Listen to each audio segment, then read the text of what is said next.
छत्तीसगढ़ में धान खरीदी की तारीख का कल ही ऐलान किया गया कि 15 नवंबर से धान की खरीदी की जाएगी, लेकिन इस बीच आज ये कहा जा रहा है कि धान खरीदी के लिए एक बार फिर से 37,000 करोड़ रुपए का कर्ज राज्य सरकार लेने जा रही है। देखिए, जब से सरकार बनी है तब से लगातार कर्ज पर कर्ज लिया जा रहा है और अभी वर्तमान में प्रदेश सरकार पर पहले ही 100 करोड़ से ज्यादा का कर्ज है और एक बार फिर से 37,000 करोड़ का जो कर्ज है वो सरकार लेने जा रही है, जिसको लेकर विपक्ष लगातार हमलावर है।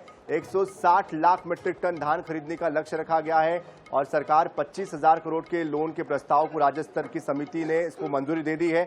वहीं सरकार के द्वारा कर्ज लेने पर बयानबाजी का दौर जारी है।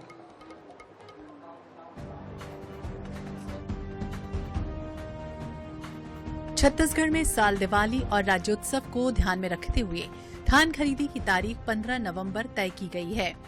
इससे पहले समर्थन मूल्य पर धान खरीदी और कस्टम मिलिंग की नीति को 16 अक्टूबर को होने वाली कैबिनेट में मंजूरी दी जाएगी।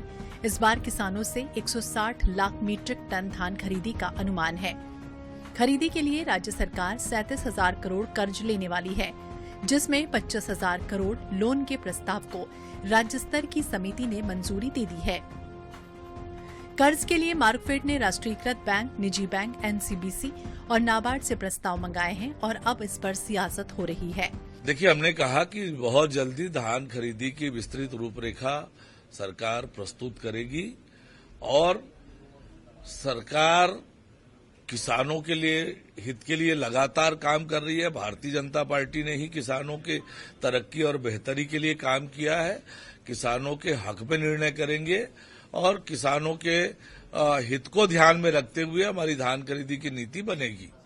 ये धान वास्तव में खरीदना नहीं चाह रहे हैं, इसलिए ये 15 नवंबर से चालू कर रहे हैं। 1 नवंबर से धान की खरीदी हमारी सरकार में होती थी और अधिकतम धान खरीदा जाता था लोगों का। ये जानबूझकर उसमें कटौती कर रहे हैं और अंतिम समय में किसानों का धान ना बिके, ज़्यादा धान खरीदना मत पड़े, इसलिए इन लोगों ने समय सीमा में वृद्धि कर दिया। उसको धान की खरीदी वास्तव में 1 नवंबर से ही होना चाहिए और सरकार को इस ओर ध्यान देना चाहिए। किसानों के हित में 1 नवंबर से ही धान की खरीदी होनी चाहिए। पिछले साल की तरह इस साल भी प्रदेश के किसानों से 3100 रुपए प्रति क्विंटल के हिसाब से 21 क्विंटल धान की खरीदी होगी। केंद्र सरकार घोषित समर्थन मूल्य की राशि तत्काल किसानों के खाते में अंतरित की जाएगी, जबकि अंतर की राशि का भुगतान बाद में एक मुश्त किया जाएगा। बहरहाल सरकार धान खरीदी के पहले खरीदी केंद्रों में सभी जरूरी इंतजामों को पूरा करने में जुटी है। अब ये तैयारी कितनी हो पाती है, ये तो धान खरीदी शुरू होने के बाद ही पता चलेगा। INH 24/7 के लिए रायपुर से स्वप्नल गौरखेड़े की रिपोर्ट।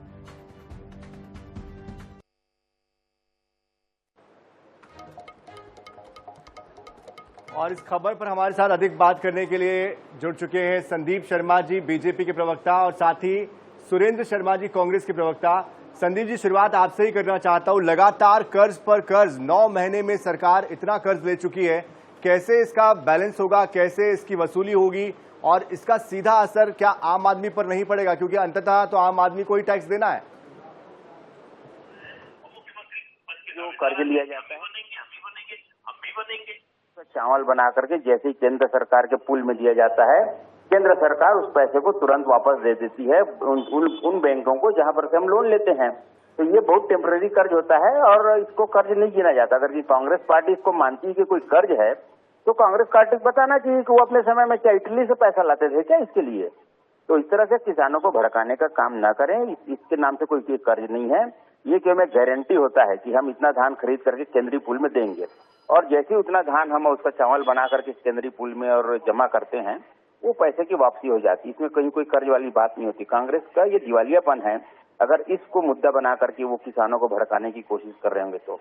और वैसे भी कांग्रेस पार्टी किसानों का पूरा विश्वास खो चुकी है। आपको ध्यान होगा कि पिछले चुनाव के समय कांग्रेस पार्टी ने कहा था कि हम धान का समर्थन मूल्य जो है 3200 रुपए देंगे और भारतीय जनता पार्टी की हम लोगों ने कहा था, हमारे नेताओं ने, कि हम जो है 3100 रुपए देंगे। जनता ने हम पर भरोसा किया। उनसे हमने 100 रुपए कम देने के कहे तब भी हमारे पर भरोसा किया। ये इस बात का द्योतक है कि जनता जो है और किसान जो है भारतीय जनता पार्टी पर भरोसा करते हैं और कांग्रेस पार्टी अपने 5 साल के कुशासन में किसानों के साथ साथ प्रदेश की जनता का भरोसा खो चुकी है। अब वो खाली बैठे हैं तो क्या करेंगे, इस तरह से कुछ न कुछ उलझुल आरोप लगाने। कर्ज को लेकर बात आपकी अब तक स्पष्ट नहीं हो पाई है। कर्ज जो लिया जा रहा है बार बार, उसकी वसूली कहां से होगी? क्योंकि कहीं ना कहीं कर्ज का जो भार है प्रदेश पर लगातार बढ़ता ही जा रहा है। देखिए, कर्ज के जंजाल में तो फंसा करके गए हैं कांग्रेस पार्टी के लोग पूरे प्रदेश के भीतर। जिस ढंग से उन्होंने कर्ज के जंजाल में प्रदेश को फंसाया है, हमारी पार्टी जो है राज्य के जितने भी और हमारे स्रोत हैं उन स्रोतों से और ठीक ढंग से राजस्व के जो है वसूली करके और राजस्व का जो है क्रिएशन करके वो कर्जों को हम पटाएंगे। लेकिन कर्ज जितना हमारी सरकार ने 15 साल में नहीं लिया था, उतना उससे भी ज्यादा कर्ज इन्होंने 5 साल में लिया था। वही जो है यहाँ पर बोझा बन करके रहा और पूरे प्रदेश में 5 साल इन्होंने विकास किया और भ्रष्टाचार किया और उसका दुष्परिणाम जो उसको झेलना पड़ रहा है। लेकिन हम इन सब चीजों से बाहर निकाल कर ले जाएंगे छत्तीसगढ़ को एक बार फिर से। कर्ज तो आप ही देकर गए थे, ये आरोप है संदीप जी का। और अभी जिस तरह से कर्ज लिया जा रहा है किसानों के लिए लेने की बात पहले आप भी कहते थे, अब ये भी कह रहे हैं, लेकिन इसमें प्रदेश की जनता का क्या दोष है? क्योंकि वसूली तो उनसे होनी है। देखिए, सबसे पहली बात ये है कि हमारे संदीप भाई को याद नहीं होगा, ये इसी चैनल पे इसी मंच पे बोला करते थे पूरा पैसा केंद्र सरकार दे रही है धान खरीदी। छत्तीसगढ़ की सरकार मुफ्त में बिना मतलब के क्रेडिट लेने की कोशिश कर रही है, केंद्र सरकार धान की खरीदी कर रही है। आज ये कहते हैं कि कर्ज तो ये भी लेते थे, तो भाई सवाल ये है कि कल आप दूसरी बात बोलते थे, आज आप दूसरी बात बोलते हैं। तो हमारी सरकार थी तो भारतीय जनता पार्टी मांग करती थी 1 नवंबर से धान खरीदी करो। धान खरीदी करना जरूरी है, लेट हो रहा है, देर हो रहा है और आज 21 कुंटल धान खरीदी करना है, 150 लाख मीट्रिक टन धान की खरीदी करना है।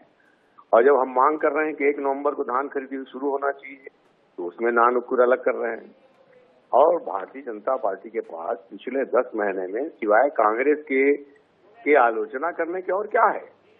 अरे भाई, आलोचना आप बहुत कर लिए, सरकार आपकी है, जनादेश आपका है, जिम्मेदारी आपकी है, तो आज आप जिम्मेदारी के साथ बात कीजिए ना।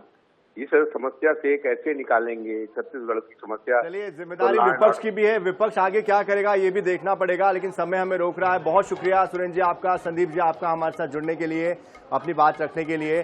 तो देखिए, जब बीजेपी की सरकार गई उस वक्त 45,000 करोड़ का कर्ज था, फिर कांग्रेस की सरकार आई तो ये कर्ज बढ़कर 85,000 करोड़ हुआ और वर्तमान में फिर से बीजेपी की सरकार आई तो मौजूदा समय में 85 से लेकर 105 करोड़ का कर्ज इस वक्त लगभग सरकार पर और अब 37,000 का करोड़ और सरकार लेने जा रही है इस महज 9 महीने के कार्यकाल में।